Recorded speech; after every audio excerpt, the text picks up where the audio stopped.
DFS community. Welcome into the Week 6 edition of one of the most accurate DFS shows in the industry. This is episode number 68 of the Adjusted Line Play Report, where we take a deep dive into the play in the trenches to determine game script and player outcomes. The show is presented by Zilla Fantasy Elite. I am your host, Todd Hoffman. You can find myself over on Twitter at Todzilla1337. And you can find Zilla Fantasy Elite over on Twitter at Zilla Fantasy. And if you are new to this, folks, hit the subscribe button. What we do here, we pit the offensive line and defensive line against each other. You always hear the play is won and lost in the trenches. The game of NFL is won and lost in the trenches. That's exactly what we look here into here at the Adjusted Line Play Report by Zilla Fantasy Elite. Typically, we just pit those line play for pass game and run game, get into it, let you know how that game's going to go and which players are going to perform well, which players you should avoid. Obviously, with everything that you do in any sort of football analysis, it's not 100% every single time, but this is very accurate. 65, 75% of the time, you're going to have exactly the game script, how it goes, what players you should have avoided, what players you should have hit. The last two Thursday night football games, for example, Atlanta, Tampa Bay, told you to attack both pass games. Atlanta, we had 500 some yards passing from Kirk Cousins. I said get Darnell Mooney and Drake London in your lineups. Both of them had double-digit catches, I believe, for sure, like 12 or 14 targets apiece. Mooney had over 100 yards and 2 touchdowns. I believe Drake London had like 140 yards and a touchdown, just absolutely obliterated the game. Kirk Cousins obviously had a good game. Tampa Bay, 3 touchdowns. Yesterday, I'm recording this on Friday night. Yesterday, Thursday night football, San Francisco and Seattle. I said, really, you're going to want Kenneth Walker. He's going to be the one that puts up the points. And they're going to need to get the ball out a little bit quicker. So it's going to be more of the Tyler Lockett and Jackson Smith and Jigba in the pass game. We saw Tyler Lockett score. So San Francisco should be able to pressure. And if you looked at the Twitter account, it said, hey, you're probably going to have several field goal attempts from the San Francisco kicker. If you go look at the winning lineup, I also said, hey, San Francisco's pass game, they're going to actually have to be a little bit quicker with their throws, but they're going to be explosive when that happens. That typically leans towards Deebo Samuel and George Kittle, and you're going to want to fade Ayuk. Ayuk had a bad game. Kittle scored twice. Deebo scored once on a 70-yard touchdown, explosive play. Who would have called it? Everybody, right? So really, it was just the Adjusted Line Play Report. If you go look at the winning lineups in your Island game matchup, captain spot was Deebo Samuel. They had Kenneth Walker, as I had said. They had the San Francisco kicker, as I had said. They had Tyler Lockett, as I said. And they had Brock Purdy, who was on the San Francisco side for who you should be attacking, along with Kittle. So basically called the game. The last two Thursday night football games, if you've been following this advice, could have won tournaments, taken down tournaments here 2 weeks in a row. That's what we provide here at the Adjusted Line Play Report. Now, we're going to get into all of the games that are happening on Sunday. We're going to start out with the Island game matchup. So the game over in London here, Jacksonville and Chicago. And then we're going to get into what we call the main slate for DFS, which is all the early and late games, and then including the Sunday night football game for FanDuel purposes. We'll have those in there as well. And we'll just go from the highest Vegas game total down to the lowest on that, and then get into your Monday night football slate so you can win that one and take down another tournament just like the Thursday night football. So Island game matchup is similar to the Thursday night theory. London game, Jacksonville heading into Chicago. 44.5 Vegas game total here for Jacksonville and Chicago. Chicago 1-point favorites. If you want to consider this a home favorite, it's in London. That's where it's at. Chicago 22.75 team implied total. Jacksonville 21.75 team implied total. Getting into Jacksonville side, 15 in offensive pass protection, 19 in pass DVOA. Chicago 16th in defensive pass rush, number 2 in defensive pass DVOA. So while Chicago might not get a ton of sacks in this or be generating a ton of pressure against Jacksonville, it's just going to be kind of a standard day at the office there, both of them middle of the road. Chicago is number 2 in defensive pass DVOA. Jacksonville, below average there at number 19 in the offensive pass DVOA. I expect the pass game to struggle a little bit in here. Not looking super great there, but then you get into the run blocking side. Jacksonville number 9 in run blocking, Chicago 28th. So I'd expect when Jacksonville does run the ball, they're going to get positive yardage on a frequent basis. And maybe a lot of like 4 to 7, 4 to 8 yard carries you're going to see from Jacksonville in this game. And then getting into the run DVOA, Jacksonville 13, Chicago 30. This is telling me Jacksonville is probably going to be very explosive on the ground. Now we've seen shoulder injury here from Travis Etienne throughout the last couple of weeks, and really Tank Bigsby has come on. I think both of these running backs is really how you're probably going to want to attack the Jacksonville team on this. I think that's going to be how they move the ball in general against Chicago, is on the ground. That's where they're going to find their success. And they're, if they're passing, they might have some time. It's going to have to be dink and dunk type stuff, which maybe lends itself to a few more targets coming the running backs' way. If Evan Engram is in this game and not limited in any sort of snap count, I wouldn't be shocked to see him push 8 to 10 targets in a matchup like this. I think Christian Kirk is the one that usually runs the underneath routes here for Jacksonville, so he would also be more of the dink and dunk variety, where maybe Brian Thomas Jr., we've seen him be pretty good. In a game like this, maybe he's not going to get one of those explosive plays off. Not sure what his route tree looks like at this point, but he's certainly getting some of those deep bombs. Now on the Chicago side, a lot of red across the board on offense, 28th in offensive pass protection, 25th in offensive pass DVOA. But fortunately for them, Jacksonville very bad, 28 in pass rush, 32nd in pass DVOA. I'd expect Chicago to move the ball better than they otherwise have, especially at the beginning of the year. They've had a few good games here recently. I would expect that to continue in the pass game against this Jacksonville defense, who's really, really bad in the pass game. And then the run game, Jacksonville 11 and 11, while Chicago's 27 and 27. I'd expect DeAndre Swift, who's had a few pretty good games here recently, he may find himself in an inefficient role again within this particular matchup, and Chicago could thrive in the pass game. So if I'm attacking this from an island game matchup, I'm probably looking at Caleb Williams and DJ Moore as like the biggest beneficiaries here, and then kind of take your pick between Cole Kmet and Roma Dunze and Keenan Allen on those particular stacks. And if you're interested in the Jacksonville side, running backs might do well. If the pass game is dink and dunk, might get into situations where they have to kick the ball a little bit more. Situations like this where the run game is not very good, but the pass game looks like it's going to be above average. A lot of times those will stall out too. So Chicago kicker certainly in play here in a matchup in an island game. So attack the pass game and Chicago kicker, and maybe get one of those Jacksonville running backs to complete that particular thing. 5-1 Chicago or a 4-2 in Chicago's favor here, I think, is how you're going to want to treat that island game. Now getting into the main slate, we're just going to start with the number one game in terms of Vegas game total. That is Detroit going into Dallas. They're at 52.5 Vegas game total.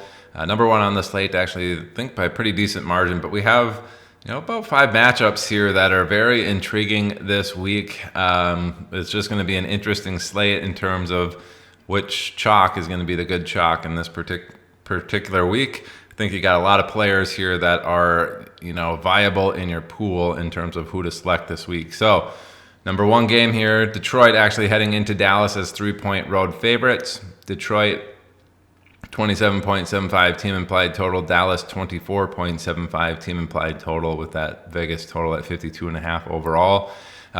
Team implied totals, Detroit number 2, Dallas number 7 on the entire slate here. That's out of 22 teams. Detroit number 7 in offensive pass protection. Dallas number 22 in defensive pass rush. And that's probably going down with all of the injuries that they have on that defensive line. Expect Detroit to have plenty of time to throw the ball. In terms of the pass DVOA, Detroit 18, Dallas 18. That's kind of an even up matchup. In those scenarios, I say, hey, the studs are going to eat in this game. Those are the ones who can overcome an even matchup like that just because they're just more talented than the person across from them on the field. You know, if you want to consider Jameson Williams in that category, I don't know if I'm there yet in terms of him being, you know, elite, but he certainly seems like he's coming into his own. He was a great prospect. He could benefit in a game like this. And then Amon-Ra St. Brown, when they have a lot of time, I think certainly both of those two are in play. Laporta could be somebody to watch out for. Really kind of who the play is designed for. They should be able to get the ball to them. Looking good in terms of the pass protection side, and maybe not super explosive with their plays, but having time to throw the ball always lends itself to the potential for a big play in general. And then the run blocking side looks like an absolute smash. Detroit number 1 and number 2 in run DVOA there. Dallas 31st and 31st in stopping the run.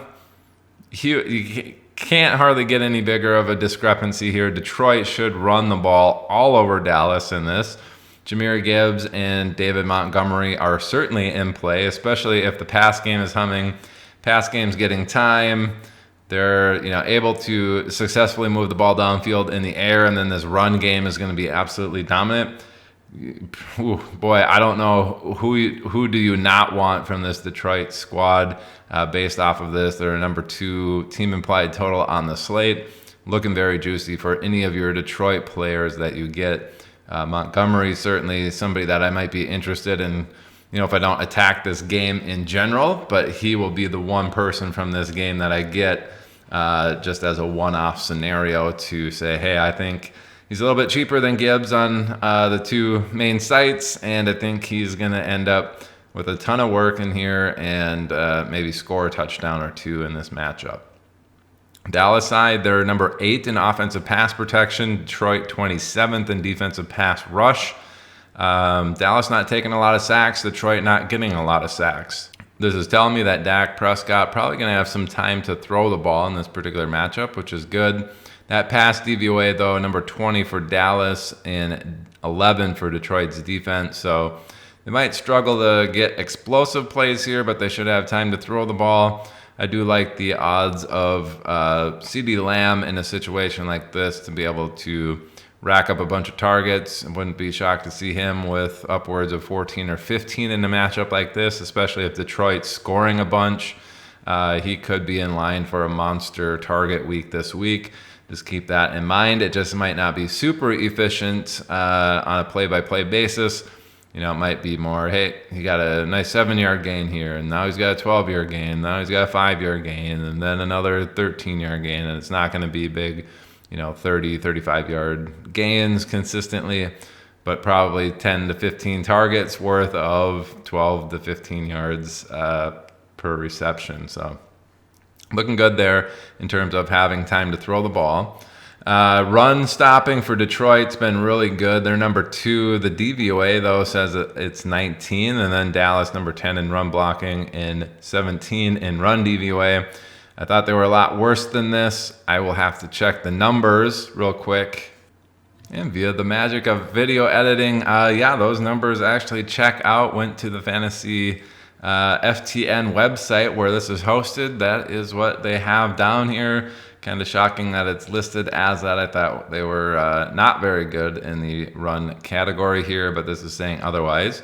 Either way, Detroit's been very good on defense against the run. I don't see Dallas having a great week on the ground there. Regardless, this is kind of an even up / below average matchup for their run game.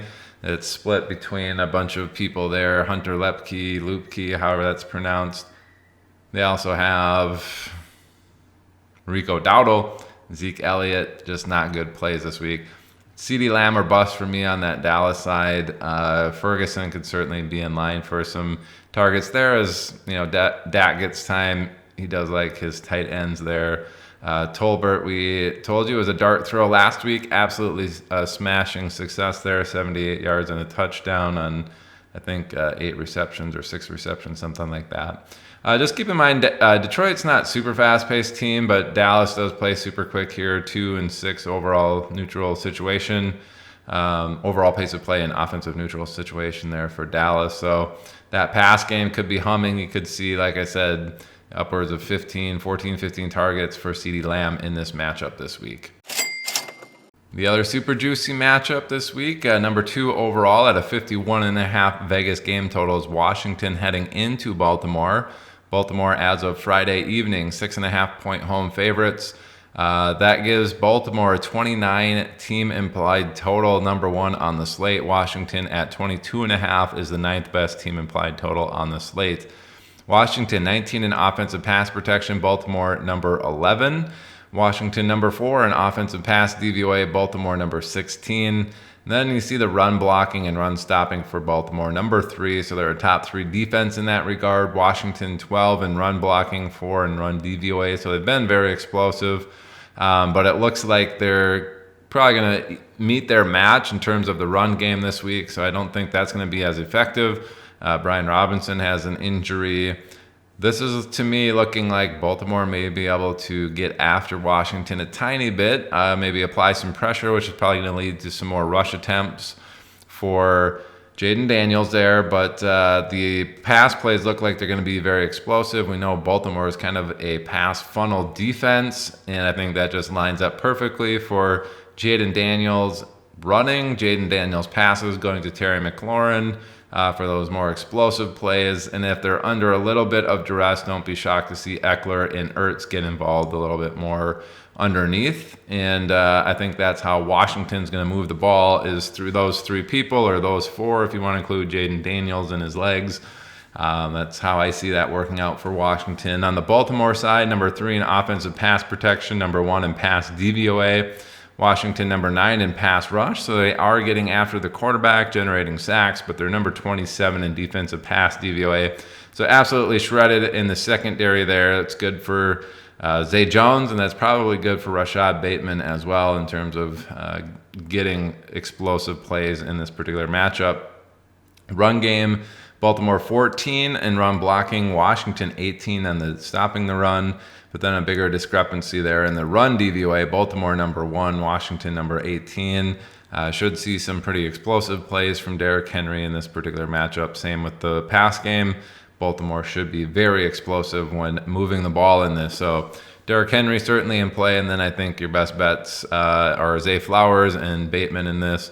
Can't remember who they got for a deep threat there. If Nelson Aguilar, whoever is there in Baltimore, they may see a decent shot here in this particular matchup as well.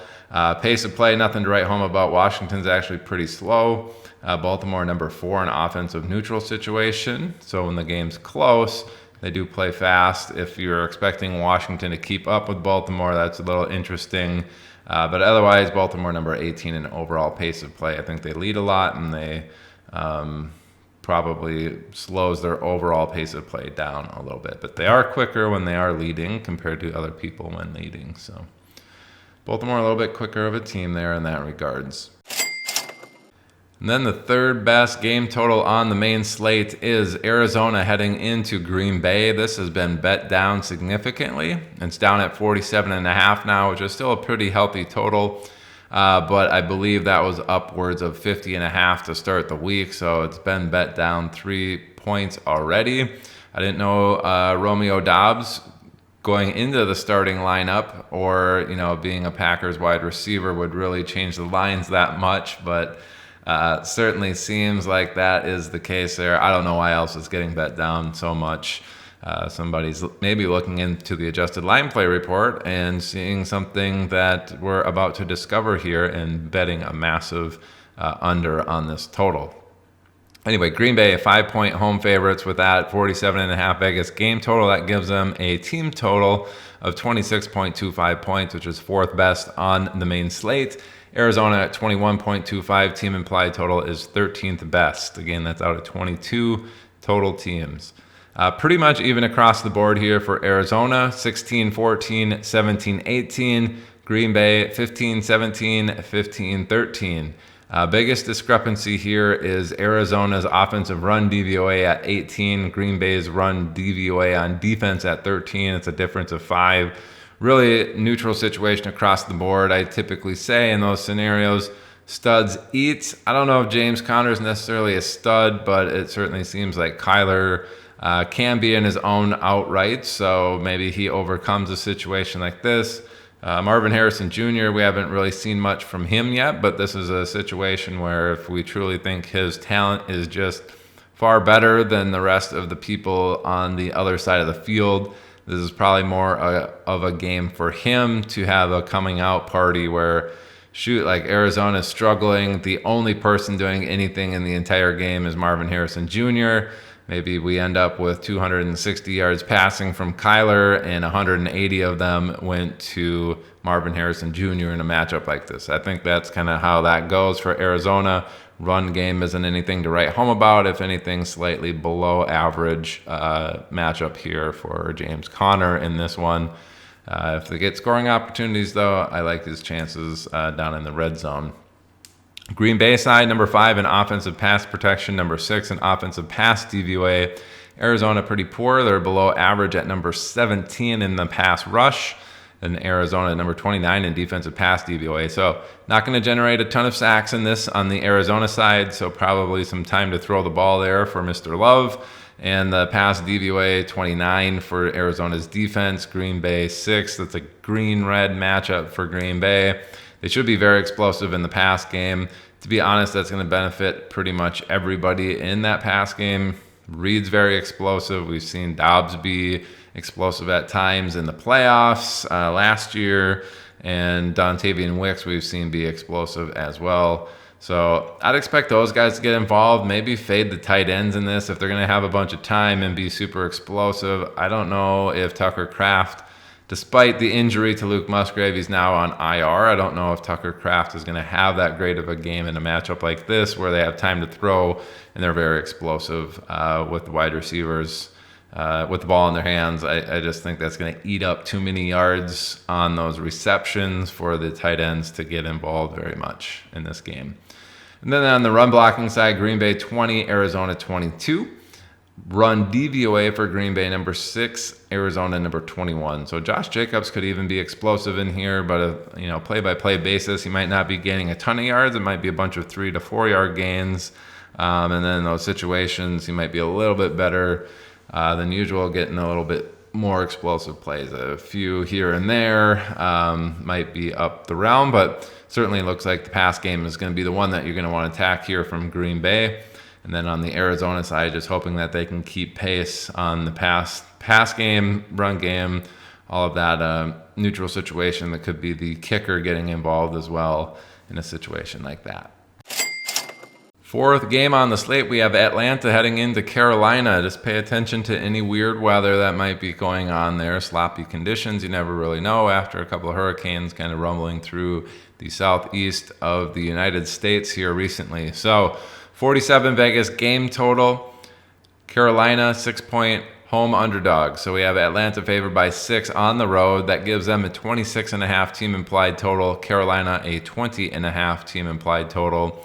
Third best on the slate for Atlanta, 14th best for Carolina. Two bad defenses here with two decent offenses, if not explosive offenses, with Andy Dalton at the helm in Carolina. So getting into that Atlanta side, number 12 in offensive pass protection, number 8 in offensive pass DVOA. Carolina 31st and 30th. Atlanta should be very good passing the ball here. Looking at the run blocking real quick, number 7 in run blocking, Carolina 29th. Atlanta 12th in defense or offensive run DVOA, Carolina 26th. So also very heavily in the favor of Atlanta. Atlanta should be moving the ball as well as anybody in this particular week. I know we did like one of those previous matchups where it looked like everybody's just going to get involved and be great. Looking like the same thing here in Atlanta. So that's unfortunately a little bit tougher to decipher. So is this a Bijan Robinson week? Is he going to get 130 yards and 2 touchdowns, and then it's going to ruin the rest of the team's opportunities? Is it going to be Tyler Algier getting 60 or 70 yards and a score? That's certainly possible in a matchup like this where they're just moving the ball at will, getting down into scoring position. He's the bigger back of the two. He's their hammer. Bada bing, bada boom. You see him with 2 touchdowns at the end of the week. And you're like, dang, he stole all of those from Bijan, and now I'm disappointed in him again. or Drake London, Darnell Mooney, plenty of time to throw the ball. They're going to get heavily targeted. Pitts looks like he's an option too. All these guys in play. That's what makes it a little bit more difficult. Who do you decide to get into your lineup? I'll leave that to you, but it does look like you can't go wrong with anybody. Kirk, if you're going to stack them, maybe get a little bit interesting. Get in a Darnell Mooney might be very popular, but get in like a Drake London and a Bijan, or a Darnell Mooney and a Tyler Algier, and just hope that Algier catches a touchdown from Mr. Cousins in a game like this. On the Carolina side, they're number 14 in offensive pass protection, so middle of the pack. Atlanta dead last at 32. Carolina should have plenty of time to throw in this particular matchup. Carolina number 29 in offensive pass DVOA, Atlanta 22 in defensive pass DVOA. Carolina not very effective or very explosive passing the ball, but they might be a little bit better here in this scenario against this Atlanta defense, who's also ranked in the 20s. So Carolina might find themselves with a little bit more success passing it. They should certainly have time to throw the ball, and I think this is just going to be a big beneficiary to Deontay Johnson in this particular matchup. In terms of running the ball, Carolina number 2 in run blocking, Atlanta 17th in stopping the run, Carolina 15 in run DVOA, while Atlanta's defense is 20. This is pretty good for Chuba Hubbard. I think if I'm going to attack the Carolina side, I'm probably avoiding Dalton in this matchup, and then just going with Chuba Hubbard and Deontay Johnson, and then stacking the Atlanta side if I'm stacking this game. It does sound like it's going to be the most popular stacking game in terms of these tournament DFSs, probably because they have the most cheap options across the board here, but it does sound like they're going to be popular. If you want to win the tournament, you're going to have to find the right combo of players in here and then get different elsewhere, because pretty much everyone's going to be popular in this matchup because both offenses are good, both defenses are pretty bad. All right, tied for 4th on the main slate here is the Sunday Night Football game. Cincinnati heading into the New York Giants Stadium as 3.5-point road favorites. So that 47-point Vegas game total, that gives Cincinnati a 25.25 team implied total. New York Giants 21.75 team implied total. Cincinnati, that's number 6 on the slate for team purposes. Giants 12th best on the main slate for team purposes. Cincinnati, number 13 in offensive pass protection, number 5 in pass DVOA. Giants kind of flip-flop, number 1 in defensive pass rush, so getting a lot of sacks, probably generating some pressure, but number 21 in the pass DVOA, which means they've actually been giving up a lot of explosive plays. So even though they're getting after the quarterback, back end not doing their job and giving up a bunch of explosive plays.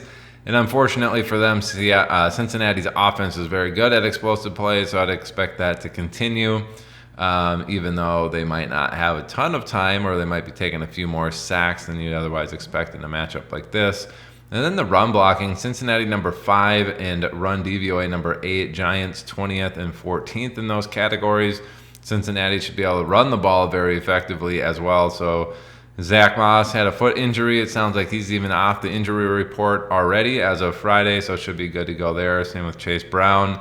There is an opportunity that he gets limited touches because of the injury to his foot, so don't be shocked if you see Chase Brown kind of take over the vast majority of this, or not the vast majority, but maybe a majority of the snaps in this game to give him a little bit more rest on this particular week. New York side, number 6 in offensive pass protection, Cincinnati 30th. New York Giants 13th in offensive pass DVOA, Cincinnati 25th. So telling us that Daniel Jones doesn't take a lot of sacks, probably going to have some time to throw the ball in this. This is looking like a Darius Slayton week to me. We already have Malik Neighbors ruled out.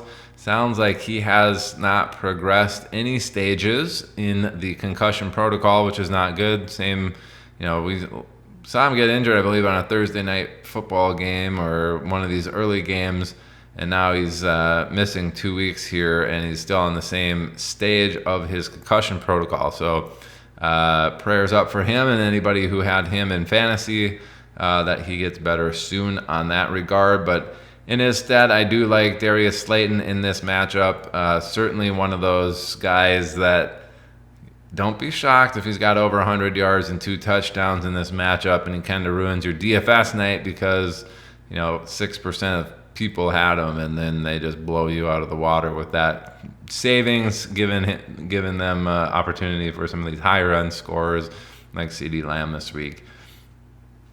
Cincinnati side, in terms of defense for stopping the run, 25 and 22. The Giants, 24th and 28th. Pay attention to the injuries here. Singletary out last week. We saw Tyrone Tracy come in and be very effective after Eric Gray fumbled at the goal line, and the Seattle defense took it 105 yards to the house the other direction. If Singletary is not in, it does look like a decent spot for running as well for anybody, I guess, in that matter. But Giants having time throwing the ball, should be halfway decent running the ball. Cincinnati looks like they're going to be passing the ball all over the place and being super effective on the ground. Neither team plays very fast, so I don't think this is going to hit as high as it could because of that pace of play, but I think both of these teams do a very good job of scoring touchdowns in this particular matchup. So might be one of those where you want to get one-off plays in there if you're not stacking the game. You're probably going to want some pieces here that are going to be scoring touchdowns. Like I said, Slayton, don't be shocked if you see over 100 yards and 2 touchdowns in this. Cincinnati explosive plays all over the place. Could be Chase Brown getting 2 touchdowns. Could be Zach Moss getting 2 touchdowns. It could be T. Higgins getting 2 touchdowns. It could be Jamar Chase getting 2 touchdowns. So I think there's a lot of opportunities for multi-touchdown performances in this particular matchup, as I think there's not going to be a ton of field goals, and we do see quite a few touchdowns being scored in this, just slowly across the field as they don't play super quick. All right, next game on the slate is Indianapolis heading into Tennessee. Tennessee, 2.5-point home favorites. It's a 43 Vegas game total, so dropping off a cliff here. Tennessee, 22.75 team implied total is the 8th best on the slate. Indianapolis, 20.25 team implied total, 15th best on the main slate. Indianapolis, number 11 in pass protection, number 17 in pass DVOA. Tennessee, number 6 in pass rush, number 9 in pass DVOA. Looking like a slight favor here for Tennessee's defense. They've been pretty solid overall throughout this season so far. Don't be shocked if Anthony Richardson is in there, and then we see him making some mistakes again against this Tennessee defense based off of what I see here. In terms of run blocking, Indianapolis 25, Tennessee number 1 in defensive run stopping. I expect there to be a lot of behind the line of scrimmage tackles, tackles for losses on the defensive side here when Indianapolis tries to run the ball. Jonathan Taylor's already been ruled out, so I don't like this even more. I think Trey Sermon's garbage, and I don't think he's going to do very well in this. Don't be shocked if he's super ineffective. You see him with 6 or 7 carries in the first quarter and a half, and he's sitting there with 8 yards, and then they say, you know what, you're just not cutting it. It's going to be the Tyler Goodson show from there on out. He did look a lot more explosive last week in his role, so don't be shocked if that ends up being the case there in the run game. They're both avoids, obviously, in the run game here. Run DVOA number 7, Tennessee number 15, so a little bit in the favor of Indianapolis in terms of getting explosive plays, but I think you're going to see them tackle behind the line of scrimmage quite a bit. Person getting explosive plays, if anybody, is going to be Tyler Goodson. Doesn't look like a good matchup for Indy here on offense, just in general. Now on the Tennessee side, they're 31 in offensive pass protection, number 28 in offensive pass DVOA. Those are red. Not very good matchups, but fortunately for them, Indianapolis' defense is really bad, 23 and 24. So Tennessee actually might be very good at passing the ball, or a lot better than they otherwise have been so far when they've been trying to pass it. Don't be shocked if you see Will Levis with a pretty solid game in this particular matchup. Now, on the run blocking side, Tennessee 29, Indianapolis 13. Highly indicative that Tennessee also going to have an issue with getting tackled at the line of scrimmage, maybe behind the line of scrimmage. And then the DVOA is Tennessee 16, Indianapolis 16, kind of dead even where the studs eat. in those scenarios. Now, this is weird. Okay, so Indianapolis, very bad defense. They've been getting absolutely obliterated by everybody. Pass, air, it doesn't matter. I'm seeing here that Indianapolis basically middle of the pack or a little bit better on that run stopping side. And I know Pollard's going to be, he's not going to be super popular, and I was expecting him to be a very good play this week, but based on the line play here, it's telling me that maybe he's a fade and you're going to want to go after that Tennessee pass game. It might be a big blow-up week for Will Levis, and maybe we see him with one of those 400-yard and 4-touchdown games, and that run game, while maybe not necessarily struggling, is left in the dust while the pass game just obliterates everybody in this matchup. Which is weird. I thought it was going to be a little bit different than that. I thought the run game was going to be super effective in this particular matchup because Indianapolis has just been so bad on that end. So it's an interesting one. Sometimes these numbers make me want to think like I didn't get the numbers entered in appropriately, or they were off a little bit on FTN when I downloaded them. And to be frank, I have seen that actually this week. The numbers that I have in there, when I first put them in, I don't know why they were all janky, but they were different. And then I was like, what? Some of these don't look like they should be the case. Like I thought they were better than they were or worse than what the numbers were in there. And then I went in and I was like, well, that's what the numbers say. And then I went back into the website to confirm, and the website had something different. And I literally had just copied the numbers 10 minutes ago. So hopefully that's not the case here with the Indianapolis defense, and we can trust these numbers, but that was a little bit strange this week when I was entering in those for the first time. I went back 10 minutes later, copied the same information. They literally have a copy button on there for those who are subscribing to that package. Gave me different numbers than what was in there when I first hit the copy button. So anyway, keep that in mind. It looks like Tennessee pass game could be very explosive in this against the otherwise poor Indianapolis defense. I shouldn't say very explosive. They're red. They should find themselves able to pass the ball a little bit better than usual in a matchup like this. So don't be shocked if that's how they're moving the ball, and then this run game struggles a tiny bit. Number 7 game on the slate, we have Cleveland heading into Philadelphia. Philadelphia 9.5-point home favorites here. It's a 42 Vegas game total, so we've really dropped down here. This line and this game total gives Philadelphia a 26-point team implied total. It's actually 5th best on the slate. Cleveland, though, unfortunately for them, 16.5 points is ranked 20th. Again, that's out of 22 teams on this slate, so not very good there. Cleveland side, this is like 3 or 4 straight weeks where they've had matchups where they should do well based off the matchup. It's something like this. We know Cleveland's offense has been awful. They're 32nd across the board in offensive pass stuff and 28th and 30th in the run category. So not good, but they've been facing a lot of other defenses who were also not very good in those categories and not producing. Philadelphia, same story, hopefully a different result for Cleveland offense. Philadelphia 29-23 in those pass categories, 32nd and 28th in the run categories. This is telling me Cleveland should be able to move the ball a little bit more effectively than they have been, but I've been saying the same thing now for like 3 weeks straight. I'm getting a little tired of it. Maybe Deshaun Watson truly has lost his touch, and it's just not good. But in theory, they should move the ball better than they otherwise have. The run game, not predictable, but I do like James Ford the best out of that whole group. I just don't, you can't trust him in DFS. Don't play him. Who you can play, if you want to get real ugly, is Deshaun Watson and Amari Cooper. I think that is viable against this Philadelphia team, especially if the run game can kind of keep up. Maybe Watson runs one in as well, and then Cooper has 2 touchdowns, and that's how you make it work in a DFS, getting ugly on that. Philadelphia side, number 27 in offensive pass protection, Cleveland number 10. They should be able to get after Jalen Hurts, which maybe leads to some more rush attempts, a little bit quicker pass attempts as well. Cleveland number 13 in defensive pass DVOA, Philadelphia 24th in offensive pass DVOA. Not very good there either, so it doesn't look like they're going to be super explosive, but keep in mind They didn't have A.J. Brown. They lost Devonta Smith for a while, so these numbers could be a little bit skewed without them in there. Everyone's back. Everyone's healthy. Could be a little different situation than these numbers are otherwise suggesting. If you want to take them at face value, they could really struggle in the pass game.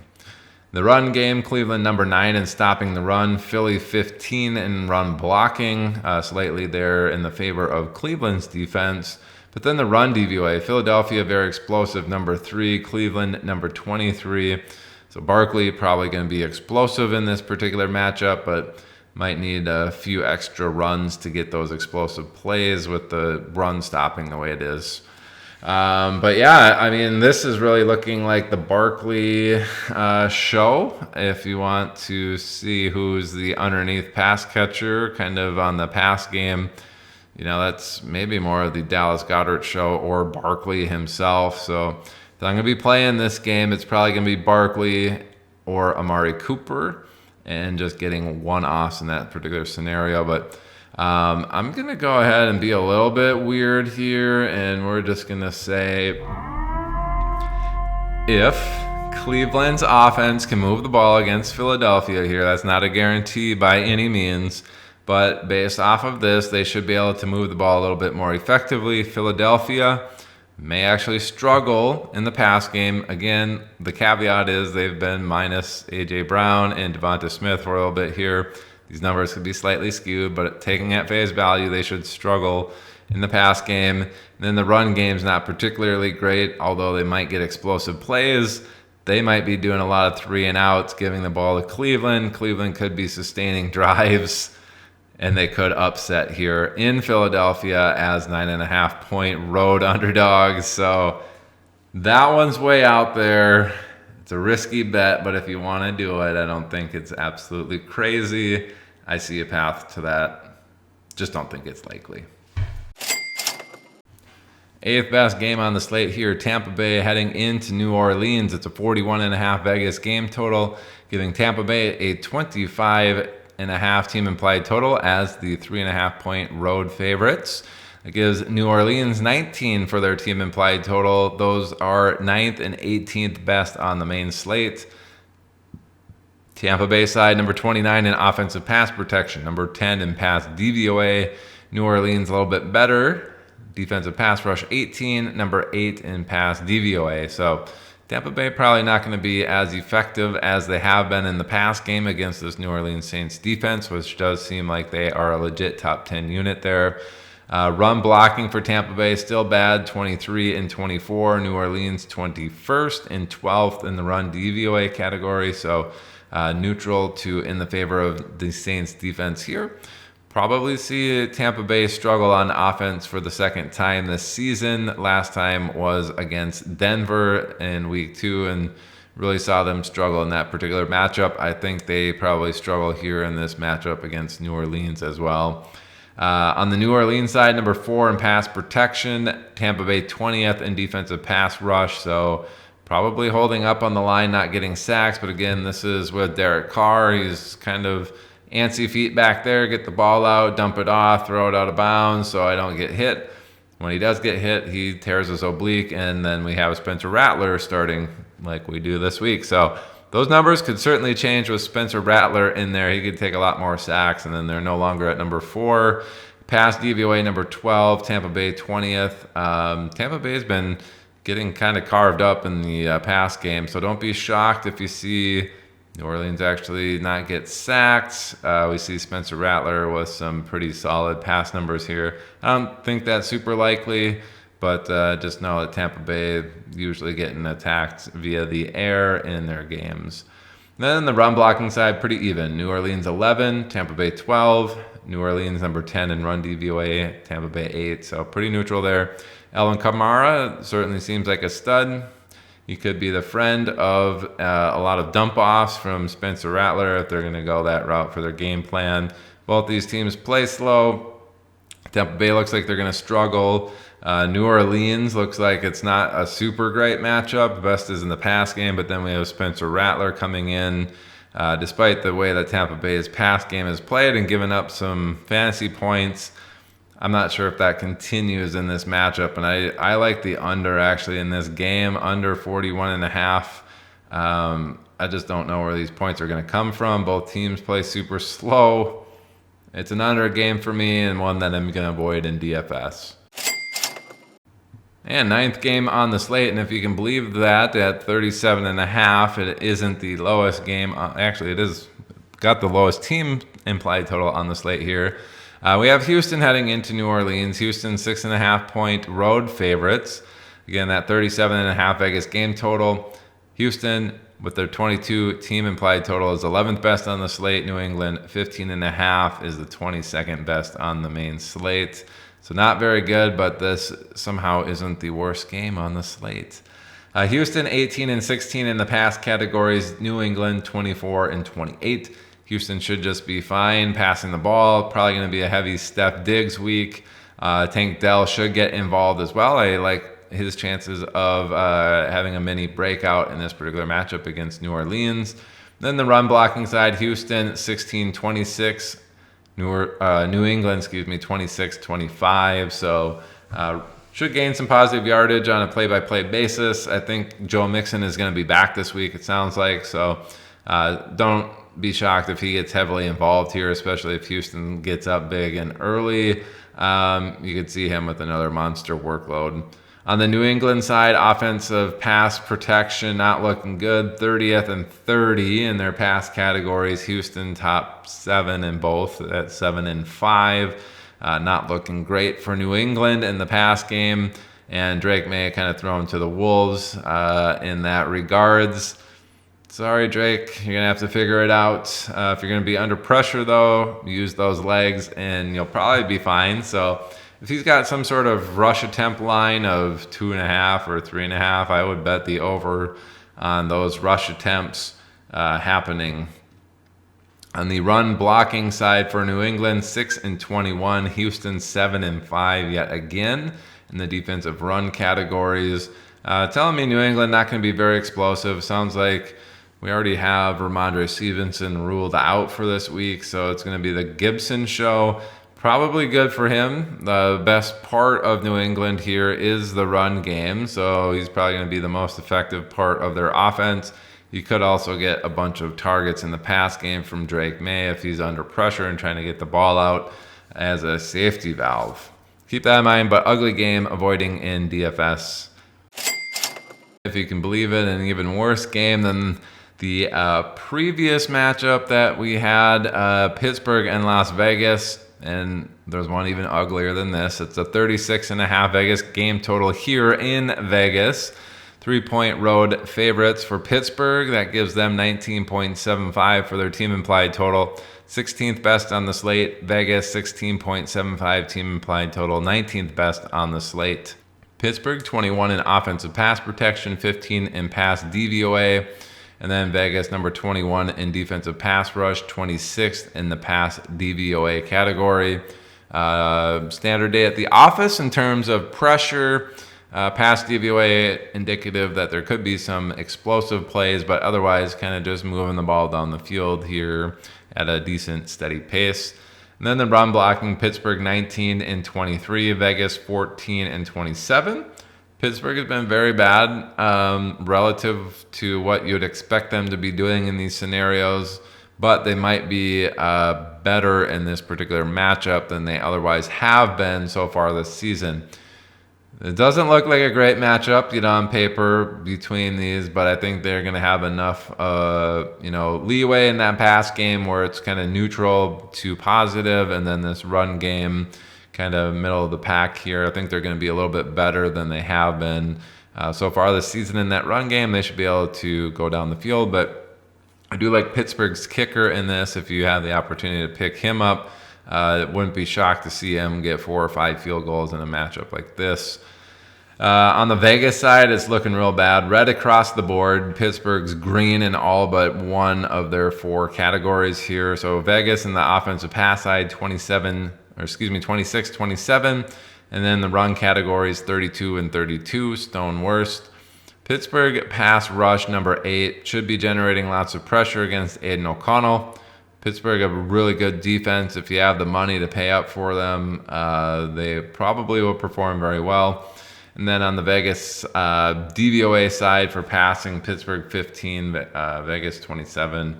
They're not going to be explosive either. Under duress, not explosive, not a great combo. They're probably an avoid altogether for anybody. If you have Jacoby Myers, he should get a few more targets. Brock Bowers should get targets. Those are your two startable players from Vegas. And then avoid the run game at all costs. 32-32, Pittsburgh, number 4. Very, very awful matchup here for anybody in the Vegas run game. Avoid them at all costs. Again, Pittsburgh certainly viable on defense here for your DFS lineups if you have the money. And the worst game on the main slate, Chargers and Denver. Chargers and Broncos. I think those are two vehicle references, perhaps. But yeah, this is a 35.5 Vegas game total. Chargers are actually 3-point road favorites, over Denver here. That gives them a 19.25 team implied total, 17th best on the slate. Denver at 16.25 for their team implied total is 21st best. Pass protection for the Chargers has not been great. They're number 24, number 22 in pass DVOA. Denver, excellent in that regard. Number 2 in defensive pass rush. Number 6 in defensive pass DVOA. Don't expect the Chargers to be very good in this regard. We do have Herbert coming off of injury. He is off of the injury report, so technically healthy. Just not a good situation here against Denver's stifling defense in the air. Run game not looking much better. Chargers 26th, run DVOA 19, and then Broncos number 8 and number 6 in those categories. I think Denver is going to be very strong here. Chargers are going to struggle moving the ball in this particular matchup. I don't even know who to tell you to target, other than perhaps J.K. Dobbins and Ladd McConkey get a lot of targets as they're trying to get the ball out quickly and kind of neutralize their excellent defense there in the pass game. I think that's pretty much how you're going to see the Chargers have to maneuver the ball. I wouldn't be shocked to see them score less than 10 points in this, though. On the Denver side, number 1 in offensive pass protection, Chargers 13. Denver 1 in pass protection because they're not taking sacks because they get the ball out so quick, and Bo Nix is mobile, so he's getting out of those sack situations. It's not necessarily indicative of their offensive line being super good.